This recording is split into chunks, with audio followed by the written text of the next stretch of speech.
Hi, welcome back to my small corner of the internet. My name is Megan and I have an endless TBR.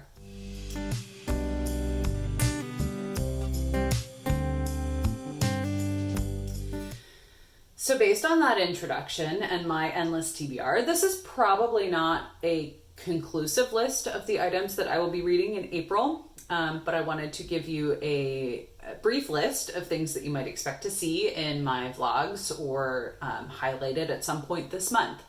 So this is my TBR for April of 2021. I tend to pick up things as they become available at the library or the due date is coming up, so it has to go back to the library more likely. But these books are for book clubs that I am interested in participating in. So I'll give you, I guess, a little bit of background on the book club itself. They are all virtual at this time. Some of them are with people that I know in real life, and some of them are, YouTube book clubs, and I try to take part in the live shows when I can.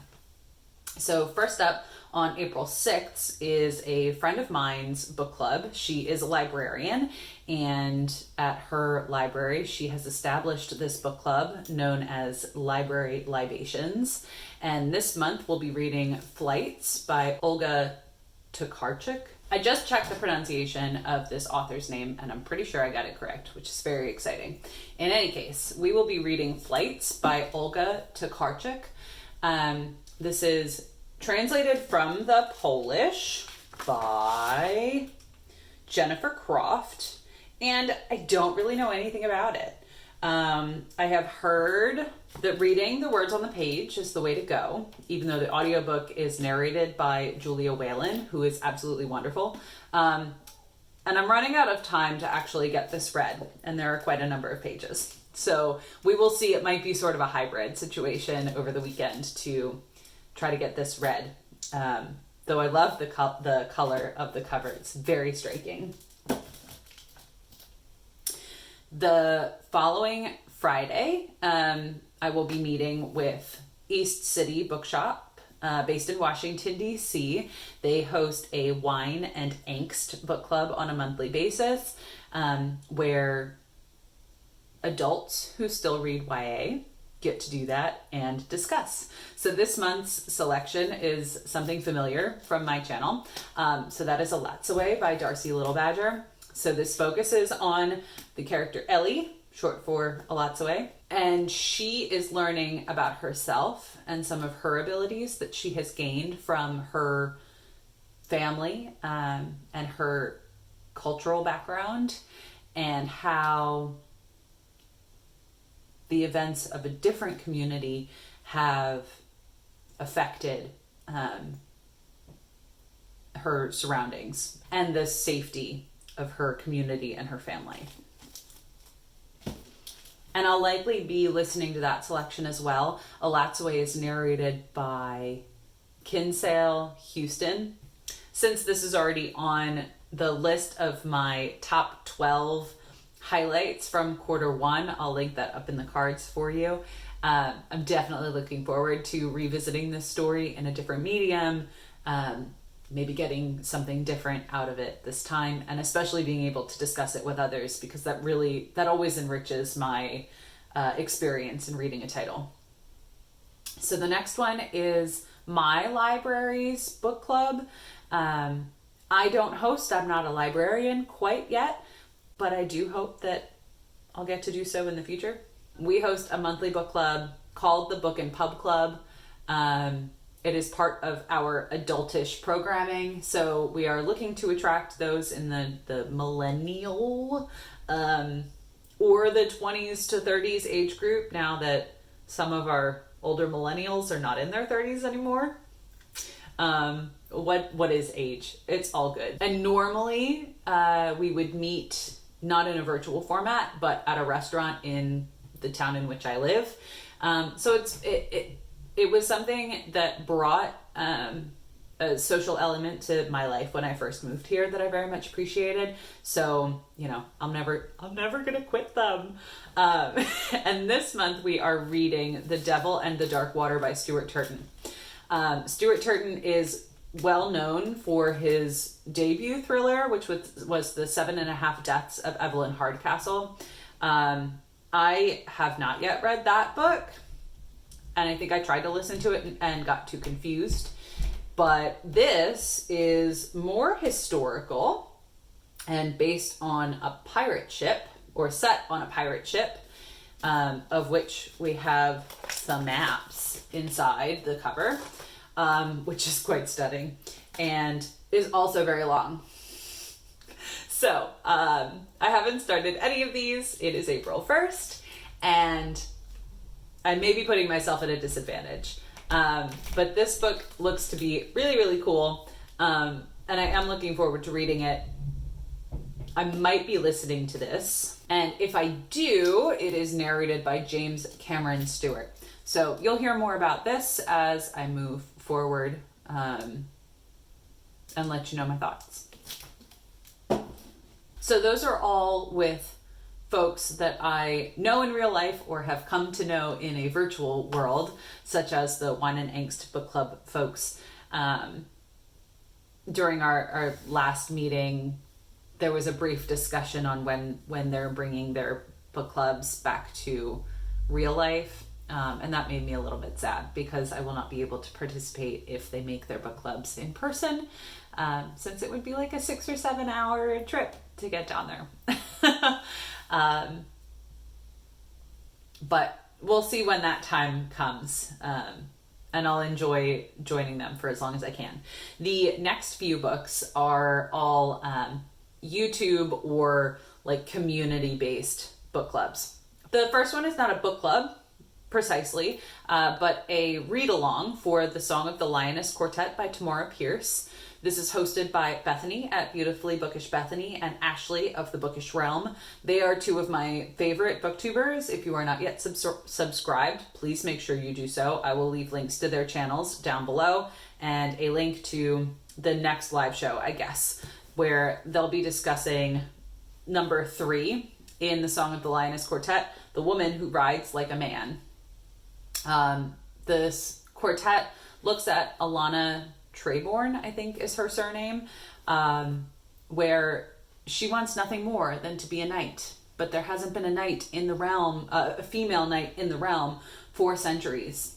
There's magic and knighthood and training in the beginning novels. At the end of book 2, she had kind of just turned 18.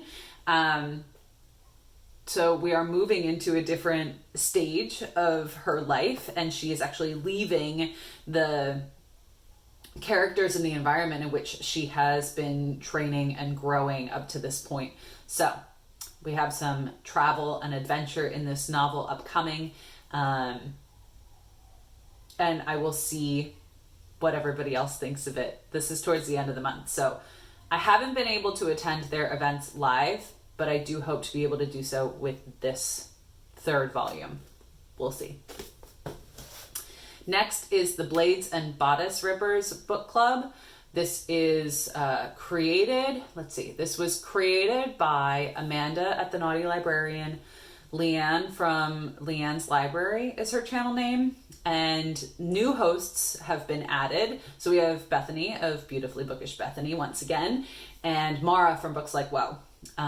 Again, channels will be linked down below. They are other booktubers that I very, very much enjoy. Books Like Whoa is super articulate on what she likes and doesn't like, and what she reads and how she reads. But this book club in particular looks to jump back and forth between fantasy books or romance books. Sometimes they're somewhere in between. So this month they selected A Heart of Blood and Ashes by Milla Vane. This is a chunky paperback that I didn't realize quite how long it was, but I have heard good things. I think we are sort of fantastical romance in here. A generation ago, the Western realms were embroiled in endless war. Then the destroyer came. From the blood and ashes he left behind, a tenuous alliance rose between the barbarian riders of Parseth and the walled kingdoms of the south. This alliance is all that stands against the return of an ancient evil, until the barbarian king and queen are slain in an act of bloody betrayal. So I'm going into this kind of sight unseen and a little intimidated, especially by the length, but what have I got to lose? The last 2 books on the list. First one is through Get Lit with All of It, which is a segment from Alice and Stewart with WNYC. They partner every month with the New York Public Library to host a book club online featuring an interview with the author of the book selected and typically a musical guest. So for the month of April, we'll be reading Klara and the Sun by Kazuo Ishiguro. I have a New York Public Library card, so they offer, even though it's a brand new book, they offer unlimited checkouts for that library. It's a really cool opportunity, and I don't think there's a selection that I've completed that I haven't liked, and I've been participating on and off in this book club now for about a year. Was something that I discovered, I think, in April of 2020. I was like, wow, this is a really cool thing that they do that I have access to.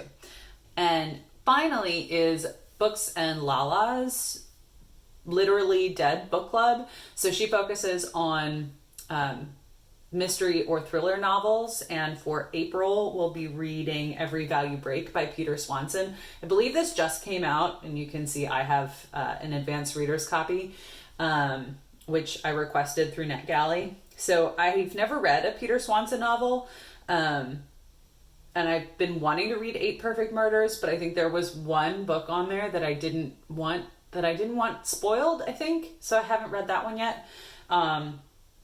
I don't know anything about this, which is okay since it's supposed to be a thriller. I just can't give you any more information than that. So that's what I have on the list for April thus far. That is 2, 4, 6, 7 titles. We'll see how many I can complete. We'll see how many of, especially the virtual or the less discussion-y events I attend live. But I'll keep you up to date on what I'm reading. Hopefully I can get back into sort of a consistent rhythm. I'm sorry that I've been missing. Life has gotten in the way. But it's spring break right now, so I have a couple days of that left. And I'll be sure to come back on and let you know what I've been reading. If you plan to read anything along with me, especially maybe the YouTube book clubs, I would love to talk about them with somebody else. You can let me know in the comments. And if you have watched all of this video, you can put a book stack emoji for my month's TBR, which is just a hint of the endless pile that is my TBR shelf. I will catch you next time. Bye.